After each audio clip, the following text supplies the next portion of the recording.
Hilarious. From Paramount Pictures. You gotta rescue Papa. Let me guess. Papa Smurf's in trouble. We are storming Rosamel's castle, and we take no prisoners. Except for Papa. We'll make sure and grab him. Everybody know what the game is. We're gonna need help from... Okay. I'm at the fast forward this. What do they think? He survived. We didn't stop his wizards. It'll mean the end of the universe. Sounds like Smurf. Can you back off? Let's go smack that wizard up. Oh, yeah.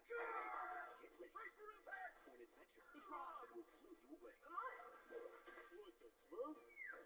He did not say that in the movie. We're here to save everything. Goodbye, Smurfs. Forever.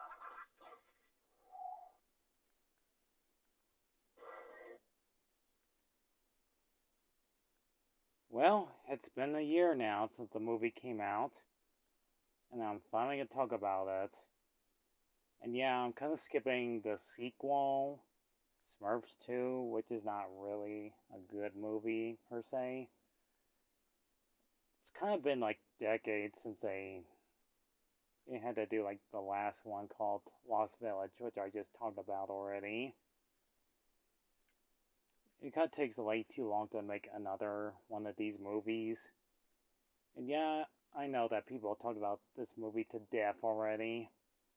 Trust me, I'm like one of them now. I am definitely one of those people that talk about how terribly bad the movie is. But it does have some good parts. Especially the part where the claymation, 2D, video game, anime, all that stuff. And believe it or not, I watched this movie not once, not twice, not 3, not 4, but 5 times. Yeah, I watched the movie 5 times.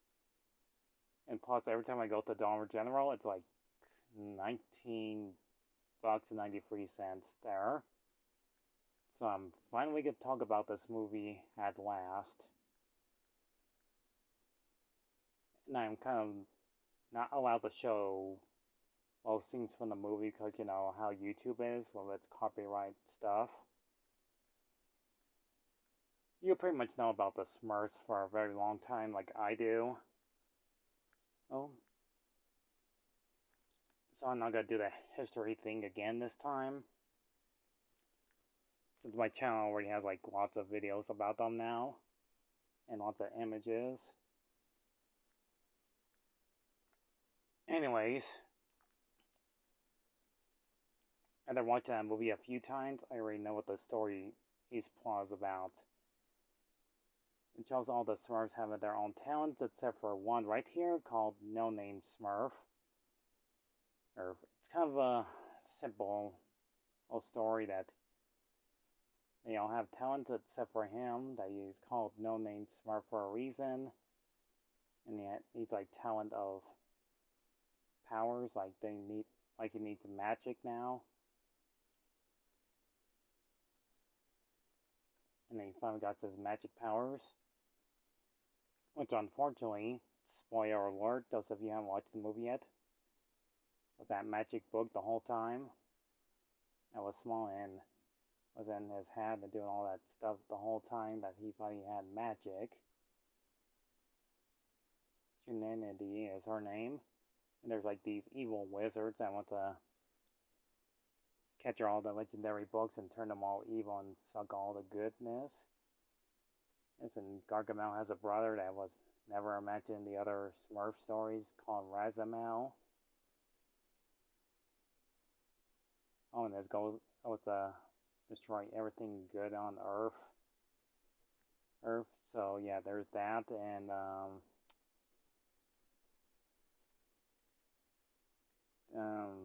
that's all I can say. And he does find Smurf Village with his henchman, whatever his name is. I can't think of his name since he's not much of a memorable henchman. And Joel, that guy that always gets punished as a running gag because that's funny, I guess. Yeah. and the movie keeps on taking place in like to the real world and cuts to cartoon animation. Like, why not make the entire movie into an animation instead of taking place in the real world for the third time in a row? Oh, it just always had to be running out of ideas. How the story works. Anyways, they have to rescue Papa Smurf and undo the evil. And Papa Smurf has a brother that was never mentioned named Rob, and the other one only had a little bit of screen time. It was kind of like Thor, but a Smurf as well. And they just go out in this big, huge adventure, and they had to restore all the goodness to everything. I didn't think the movie wasn't all bad per se, like people say. You're thinking that this movie wasn't all that perfect for them. I think it was passably okay. Sure, they had to keep on repeating the same joke of the word Smurf, and it got old pretty fast. And there's like these little creatures called Porfins. There's like that famous scene, Inger Marnara. It's kind of like the third time that, or fourth movie that Smurfette is voiced by a different singer. It's kind of like a running gag of every time they do like a new movie, it's always to be the singer that voices her. I think the songs were kind of okay. One of them were kind of almost forgettable, like no name Smurfs singing a song, and I kind of forgot it was a thing. Gargamel is there too, I guess. He is the villain of the series, but he does help them out in part of the movie too, that his brother doesn't like him at all.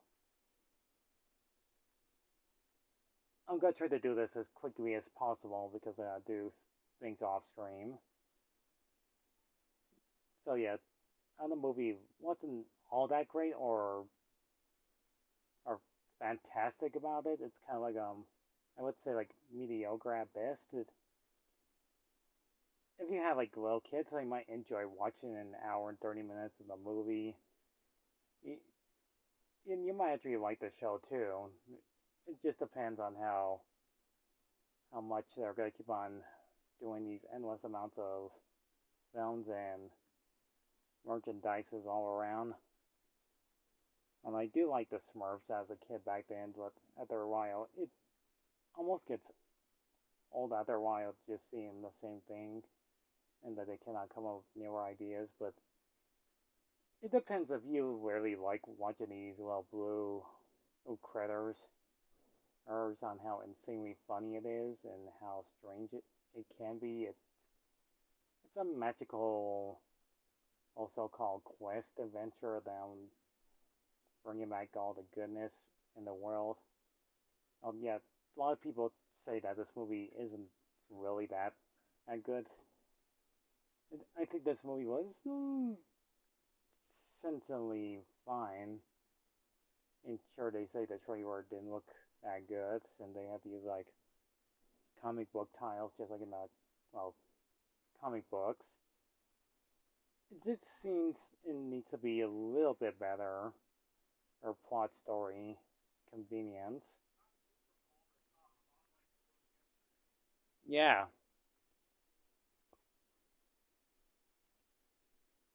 Oh, they're called the Poots. Plus, the front cover kind of almost rips off the Super Mario Galaxy. No, not Super Mario Galaxy movie. A little bit like that. I meant Super Mario Bros. Movie. Yeah, it's kind of like that. It kind of depends of these voice actors doing their best. I like John Goodman, but it almost feels like out of place to play Papa Smurf and other voice talent actors like what that says right there. James Corden playing No Name Smurf almost feels like think he's trying his best, but not really. And I am definitely not gonna buy this movie on Blu-ray or DVD anytime soon. And I'd rather just rent it and take it back and never watch it ever again for a very long time. So I got not much else to say about the Smurfs movie per se. It just go out and see them go out in these big huge adventures, and toward the end they pop a Smurf from the opening scene as it's no longer safe anymore. In the end, now they realize it's safe to go back to the real world and take care of that villain Razamal, which I will not spoil it per se, that you have to watch the entire movie for yourself. So I'm just gonna celebrate this movie's 1 year anniversary. So since this film passively looks like it's fun to enjoy for younger audiences. So yeah, really don't want to give too much away. Those of you who have to watch the movie for yourself, it just need to be a little bit passively kind of good. It's kind of responsibly interesting. I know that most people think Smurfette is most people's favorite characters, and they didn't even bring back the female characters. There's from Lost Village, as like in the TV show too. Which is still going, by the way, after like 4 seasons. It just kind of depends on you liking this movie or the show better. What I'm trying to say is, this film tries its best to be entertaining, but almost halfway fails at it at that point. I think the movie would need to be a little bit better storytelling than just making the entire film animation instead of like in the real world. It's like Who Framed Roger Rabbit, and they just couldn't have like a budget to make the entire thing into an entire animated movie. It just made them like all 2D, 3D model characters. So it kind of circumstances if you wanted to enjoy this movie or not. It just seemed it could have been a better choice for a greater story, but either way, you just need to realize that kind of redoing the same thing with these movies doesn't depend it's gonna be good or not. It just seemed it didn't need to exist, but yeah, I find this movie kind of overall mediocre at best, being slightly alright film, because we already got a few of these ones, so technically it needs to be a little bit better. It just needs to show take place in their own world instead of different worlds. That's what the entire Smurfs stories are. It's supposed to take place in a fantasy world. It's supposed to be in their own actual adventure, but it always has to take place in the real world. That's not what Smurfs is about. It's supposed to have them go out in their big adventures and take back what's rightfully theirs, the goodness to people's hearts, not these live action monstrosities which you're seeing right there, like this one. So many people in this decade will probably go back and watch about the old classic ones from the 80s, 90s, these other live action movies, etc. You know, you get the idea of what I'm saying. So, in other words, this film is kind of, I'm going to say it one more time to end this video, mediocre at freaking best. It's not super awful. It's kind of close to it. So I give it kind of like slightly. I'm gonna be promisable about it. I'm gonna give it like 4.5 out of 10 if it wasn't in so long of an hour and 30-minute movie. It would have been a little bit shorter for like an hour 20-minute movie. That would have been a little bit better. Or it just goes on a little too long, but it tries to be a pretty good film. It tries. And that's all I could say about the film. It's just the nicest thing I'll ever say about it. Animation still looks kind of good at times, so it's a solid pass being an alright film. Plus, it's already 6:17, so I'll go ahead and wrap this up. If you like watching Smurfs, you can just stick with a classic 2D animated show you know and love, or enjoy The Lost Village. It's your choice. Thank you all for watching.